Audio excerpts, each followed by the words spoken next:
جب تمہاری آزمائش کا اختتام ہونے والا ہوگا تو اللہ تعالیٰ کچھ خاص نشانیاں ظاہر کرتا ہے۔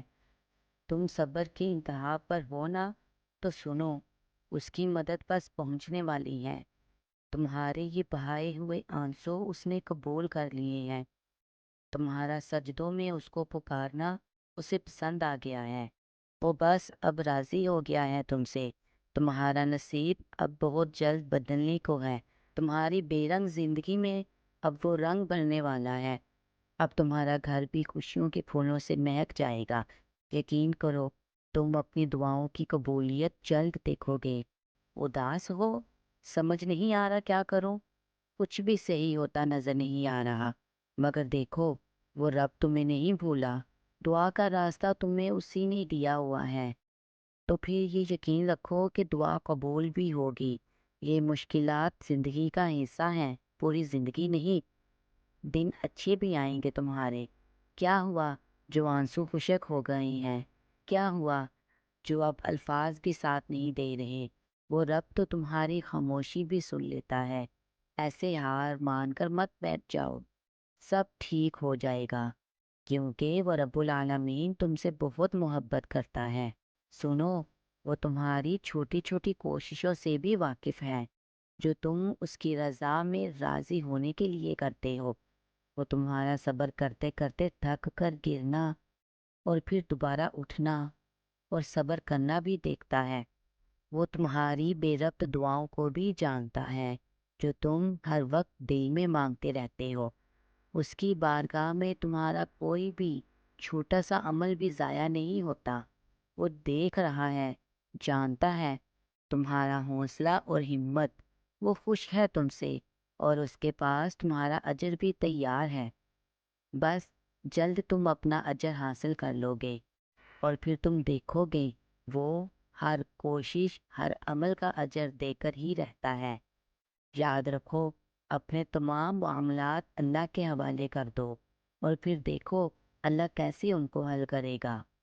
تم دیکھو گے اللہ کیسے وہ حالات بدلے گا جو تمہیں لگتا تھا کبھی نہیں بدل سکتے۔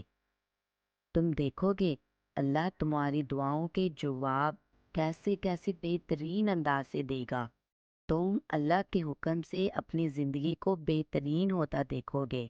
وہ دعائیں جس کے لیے تمہارا دل ہر وقت بے چین رہتا ہے، وہ دعائیں جو تم اتنی لگن سے مانگ رہے ہو، تمہارا اللہ وہ دعائیں رد نہیں کرے گا۔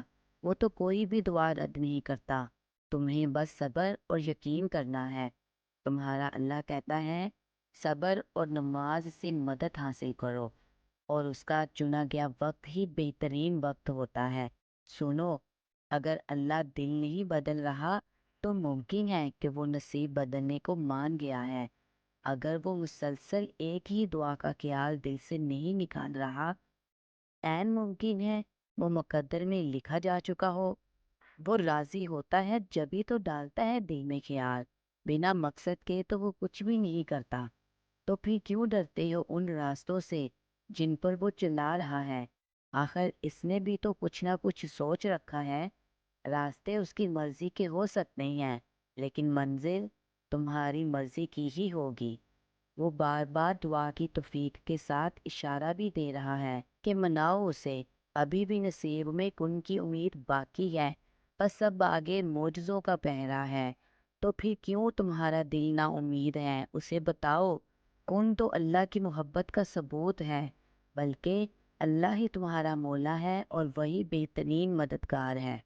اس آیت میں کتنا سکون ہے! ان الفاظ سے ایک مومن کی روح کتنی پرسکون ہو جاتی ہے کہ اللہ تعالیٰ اس پوری دنیا کا بادشاہ، دو جہانوں کا مالک آپ کا محافظ ہے۔ وہ ہر پل آپ کے ساتھ ہیں، وہ آپ کا بہترین مددگار ہے۔ وہ آپ کے دشمنوں کو خوب جانتا ہے، اور وہ آپ کے لیے کافی ہے۔ اگر پوری دنیا بھی آپ کے خلاف ہو جائے تب بھی کوئی آپ کا کچھ نہیں بگاڑ سکتا۔ تو اپنے رب پر بھروسہ رکھو اور اس کے فیصلوں پر یقین رکھو۔ وہ جو بھی کرتا ہے بے شک ہمارے اچھے کے لیے ہی کرتا ہے، اور خود کو زیادہ پریشان کرنا بھی بند کریں۔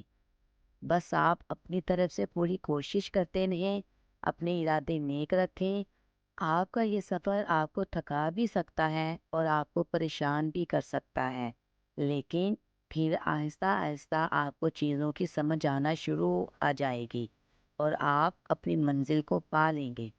یاد رکھیں، آپ کی زندگی بہت عمدہ ہے۔ جہاں تم بے بس ہو جاؤ، کوئی راستہ نظر نہ آئے، صبر اپنی آخری حدوں کو پہنچ جائے تو جان لینا کہ اللہ انجانے راستوں سے تمہارے لیے مدد بھیجنے والا ہے۔ تمہاری آزمائش کا اختتام ہو چکا ہے۔